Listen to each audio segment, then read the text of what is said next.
Budget ಎಷ್ಟು ತಾರೀಕು ಏನು ವಿಶೇಷ ಇರುತ್ತೆ?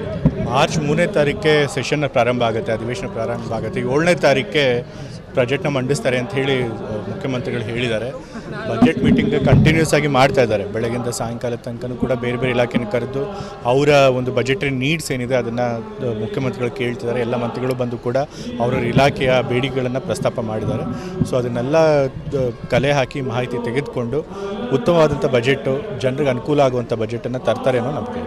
ಸರ್, ಈಗ ವಿಪಕ್ಷಗಳು ಟೀಕೆ ಮಾಡ್ತಿದ್ದಾರೆ, ಇದು ಸಿದ್ದರಾಮಯ್ಯ ಕೊನೆ ಬಜೆಟ್, ನವೆಂಬರ್ಗೆ ಅವರು ಟೀಕೆ ಮಾಡ್ತಾನೆ ಇರ್ತಾರೆ. ಪ್ರತಿಪಕ್ಷದವ್ರ ಕೆಲಸನೇ ಅದು. ಹೋದ ವರ್ಷದಿಂದ ಆ ಮಾತುಗಳನ್ನು ಹೇಳ್ತಾ ಇದ್ದಾರೆ.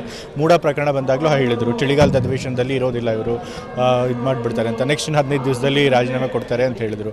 ಸೊ ಹಾಗಾಗಿ ಅವ್ರು ಹೇಳ್ತಾನೆ ಇರ್ತಾರೆ. ಬಟ್ ನಮ್ಮ ಸರ್ಕಾರ ಸ್ಥಿರವಾಗಿದೆ ಮತ್ತು ಸಿದ್ದರಾಮಯ್ಯ ಅವರು ಯಾವುದೇ ತಪ್ಪು ಮಾಡಿಲ್ಲ. ಅದು ಸುಳ್ಳು ಆರೋಪ ಆಗಿರೋದ್ರಿಂದ ಹೆದರ್ಕೊಳ್ಳುವಂಥ ಅಗತ್ಯ ಕೂಡ ಇಲ್ಲ. ದೆಹಲಿ ಚುನಾವಣೆಯಲ್ಲಿ EVM ಒಂದೇ ಅಂತ ಹೇಳೋದಕ್ಕೆ ಬರೋದಿಲ್ಲ. ಈ ಬಾರಿ ಆಪ್ ಅವರು ಮತ್ತು ಕಾಂಗ್ರೆಸ್ ಅವರು ಎರಡೂ ಕೂಡ ಪ್ರತಿಪಕ್ಷಗಳಾಗಿ ಅಲ್ಲಿ ಕಂಟೆಸ್ಟ್ ಮಾಡಿದ್ರಿಂದ ನ್ಯಾಚುರಲಿ ವೋಟ್ ಸ್ಪ್ಲಿಟ್ ಆಗಿದೆ. ಅದು BJPಗೆ ಅನುಕೂಲ ಆಗಿದೆ. ಅಫ್ಕೋರ್ಸ್ EVM ಮೇಲೆ ಒಂದು ಸಂದೇಹ ಇದ್ದೇ ಇರುತ್ತೆ. ಎಷ್ಟೊಂದು ಕಡೆ ವೋಟರ್ಸ್ ಲಿಸ್ಟ್ನ ಮ್ಯಾನಿಪುಲೇಟ್ ಮಾಡಿದ್ದಾರೆ, ಆ್ಯಡ್ ಮಾಡಿದ್ದಾರೆ ಅಂತೆಲ್ಲ ಆರೋಪಗಳಿವೆ. ಅದನ್ನೆಲ್ಲ ಕೂಲಂಕುಷವಾಗಿ ತನಿಖೆ ಮಾಡಿದ್ರೆ ಗೊತ್ತಾಗುತ್ತೆ.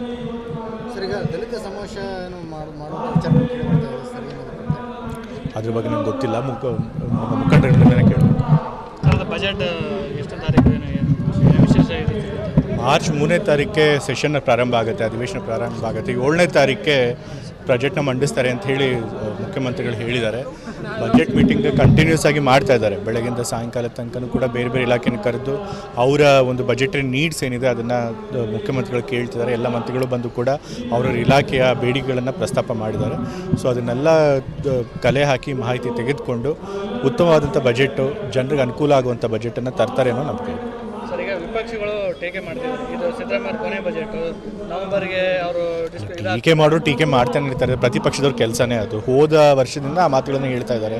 ಮೂಡ ಪ್ರಕರಣ ಬಂದಾಗಲೂ ಹೇಳಿದರು, ಚಳಿಗಾಲದ ಅಧಿವೇಶನದಲ್ಲಿ ಇರೋದಿಲ್ಲ ಇವರು, ಇದು ಮಾಡಿಬಿಡ್ತಾರೆ ಅಂತ, ನೆಕ್ಸ್ಟ್ 15 ದಿವಸದಲ್ಲಿ ರಾಜೀನಾಮೆ ಕೊಡ್ತಾರೆ ಅಂತ ಹೇಳಿದರು. ಸೊ ಹಾಗಾಗಿ ಅವ್ರು ಹೇಳ್ತಾನೆ ಇರ್ತಾರೆ. ಬಟ್ ನಮ್ಮ ಸರ್ಕಾರ ಸ್ಥಿರವಾಗಿದೆ ಮತ್ತು ಸಿದ್ದರಾಮಯ್ಯ ಅವರು ಯಾವುದೇ ತಪ್ಪು ಮಾಡಿಲ್ಲ. ಅದು ಸುಳ್ಳು ಆರೋಪ ಆಗಿರೋದ್ರಿಂದ ಹೆದರ್ಕೊಳ್ಳುವಂಥ ಅಗತ್ಯ ಕೂಡ ಇಲ್ಲ. ದೆಹಲಿ ಚುನಾವಣೆಯಲ್ಲಿ EVM ಒಂದೇ ಅಂತ ಹೇಳೋದಕ್ಕೆ ಬರೋದಿಲ್ಲ. ಈ ಬಾರಿ ಆಪ್ ಅವರು ಮತ್ತು ಕಾಂಗ್ರೆಸ್ ಅವರು ಎರಡೂ ಕೂಡ ಪ್ರತಿಪಕ್ಷಗಳಾಗಿ ಅಲ್ಲಿ ಕಂಟೆಸ್ಟ್ ಮಾಡಿದ್ರಿಂದ ನ್ಯಾಚುರಲಿ ವೋಟ್ ಸ್ಪ್ಲಿಟ್ ಆಗಿದೆ. ಅದು BJPಗೆ ಅನುಕೂಲ ಆಗಿದೆ. ಅಫ್ಕೋರ್ಸ್ EVM ಮೇಲೆ ಒಂದು ಸಂದೇಹ ಇದ್ದೇ ಇರುತ್ತೆ. ಎಷ್ಟೊಂದು ಕಡೆ ವೋಟರ್ಸ್ ಲಿಸ್ಟ್ನ ಮ್ಯಾನಿಪುಲೇಟ್ ಮಾಡಿದ್ದಾರೆ, ಆ್ಯಡ್ ಮಾಡಿದ್ದಾರೆ ಅಂತೆಲ್ಲ ಆರೋಪಗಳಿವೆ. ಅದನ್ನೆಲ್ಲ ಕೂಲಂಕುಷವಾಗಿ ತನಿಖೆ ಮಾಡಿದ್ರೆ ಗೊತ್ತಾಗುತ್ತೆ.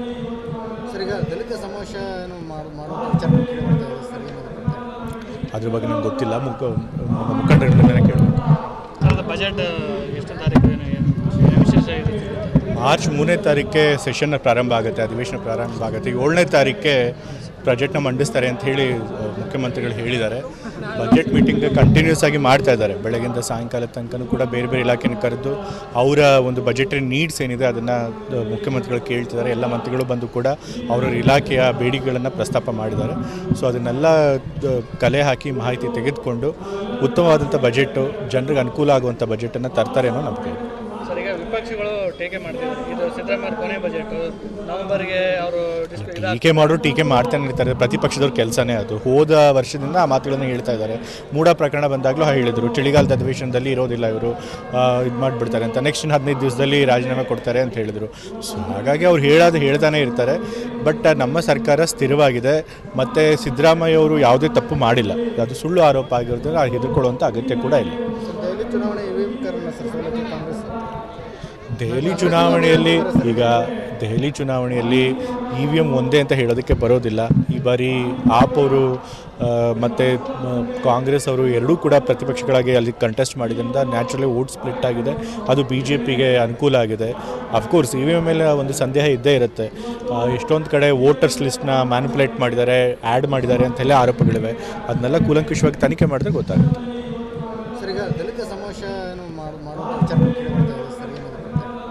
ಅದ್ರ ಬಗ್ಗೆ ನನಗೆ ಗೊತ್ತಿಲ್ಲ. ಮುಖಂಡರಿಂದ ಕೇಳಬೇಕು. ಬಜೆಟ್ ಎಷ್ಟು ತಾರೀಕು ಏನು ವಿಶೇಷ ಇರುತ್ತೆ? ಮಾರ್ಚ್ 3ನೇ ತಾರೀಕೆ ಸೆಷನ್ ಪ್ರಾರಂಭ ಆಗುತ್ತೆ, ಅಧಿವೇಶನ ಪ್ರಾರಂಭ ಆಗುತ್ತೆ. 7ನೇ ತಾರೀಕೆ ಬಜೆಟ್ನ ಮಂಡಿಸ್ತಾರೆ ಅಂತ ಹೇಳಿ ಮುಖ್ಯಮಂತ್ರಿಗಳು ಹೇಳಿದ್ದಾರೆ. ಬಜೆಟ್ ಮೀಟಿಂಗ್ ಕಂಟಿನ್ಯೂಸ್ ಆಗಿ ಮಾಡ್ತಾ ಇದ್ದಾರೆ. ಬೆಳಗಿಂದ ಸಾಯಂಕಾಲ ತನಕನೂ ಕೂಡ ಬೇರೆ ಬೇರೆ ಇಲಾಖೆನ ಕರೆದು ಅವರ ಒಂದು ಬಜೆಟರಿ ನೀಡ್ಸ್ ಏನಿದೆ ಅದನ್ನು ಮುಖ್ಯಮಂತ್ರಿಗಳು ಕೇಳ್ತಿದ್ದಾರೆ. ಎಲ್ಲ ಮಂತ್ರಿಗಳು ಬಂದು ಕೂಡ ಅವರ ಇಲಾಖೆಯ ಬೇಡಿಕೆಗಳನ್ನು ಪ್ರಸ್ತಾಪ ಮಾಡಿದ್ದಾರೆ. ಸೊ ಅದನ್ನೆಲ್ಲ ಕಲೆ ಹಾಕಿ ಮಾಹಿತಿ ತೆಗೆದುಕೊಂಡು ಉತ್ತಮವಾದಂಥ ಬಜೆಟು, ಜನರಿಗೆ ಅನುಕೂಲ ಆಗುವಂಥ ಬಜೆಟನ್ನು ತರ್ತಾರೆ ಅನ್ನೋ ನಂಬಿಕೆ. ಸರ್, ಈಗ ವಿಪಕ್ಷಗಳು ಟೀಕೆ ಮಾಡ್ತಿದ್ದಾರೆ. ಇದು ಸಿದ್ದರಾಮಯ್ಯ ಕೊನೆ ಬಜೆಟ್, ನವೆಂಬರ್ಗೆ ಅವರು ಟೀಕೆ ಮಾಡ್ತಾನೆ ಇರ್ತಾರೆ. ಪ್ರತಿಪಕ್ಷದವ್ರ ಕೆಲಸನೇ ಅದು. ಹೋದ ವರ್ಷದಿಂದ ಆ ಮಾತುಗಳನ್ನು ಹೇಳ್ತಾ ಇದ್ದಾರೆ.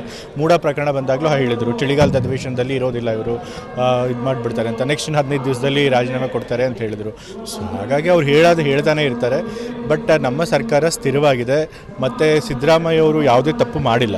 ಅದು ಸುಳ್ಳು ಆರೋಪ ಆಗಿರೋದ್ರಿಂದ ಹೆದರ್ಕೊಳ್ಳುವಂಥ ಅಗತ್ಯ ಕೂಡ ಇಲ್ಲ.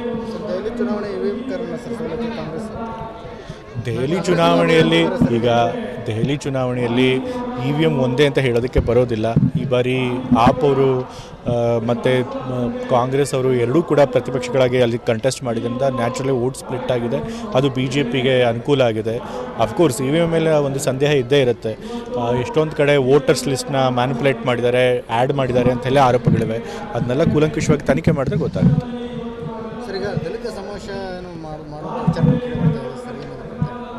ಅದ್ರ ಬಗ್ಗೆ ನನಗೆ ಗೊತ್ತಿಲ್ಲ. ಮುಖಂಡರಿಂದ ಕೇಳಬೇಕು.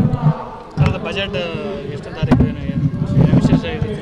ಮಾರ್ಚ್ 3ನೇ ತಾರೀಕೆ ಸೆಷನ್ ಪ್ರಾರಂಭ ಆಗುತ್ತೆ, ಅಧಿವೇಶನ ಪ್ರಾರಂಭ ಆಗುತ್ತೆ. 7ನೇ ತಾರೀಕೆ ಬಜೆಟ್ನ ಮಂಡಿಸ್ತಾರೆ ಅಂತ ಹೇಳಿ ಮುಖ್ಯಮಂತ್ರಿಗಳು ಹೇಳಿದ್ದಾರೆ.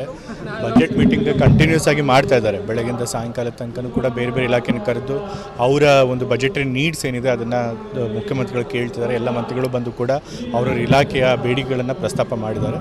ಸೊ ಅದನ್ನೆಲ್ಲ ಕಲೆ ಹಾಕಿ ಮಾಹಿತಿ ತೆಗೆದುಕೊಂಡು ಉತ್ತಮವಾದಂಥ ಬಜೆಟು, ಜನರಿಗೆ ಅನುಕೂಲ ಆಗುವಂಥ ಬಜೆಟನ್ನು ತರ್ತಾರೆ ಅನ್ನೋ ನಂಬಿಕೆ.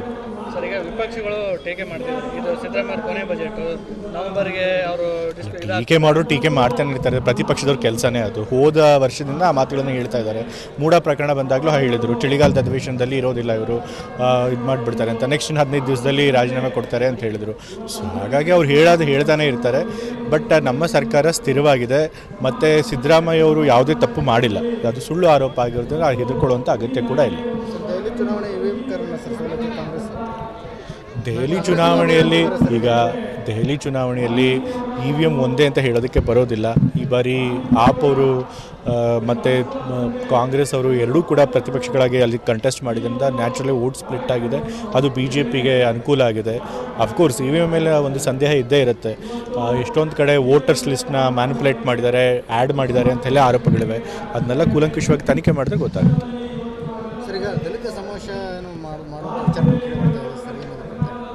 ಅದ್ರ ಬಗ್ಗೆ ನನಗೆ ಗೊತ್ತಿಲ್ಲ. ಮುಖಂಡರಿಂದ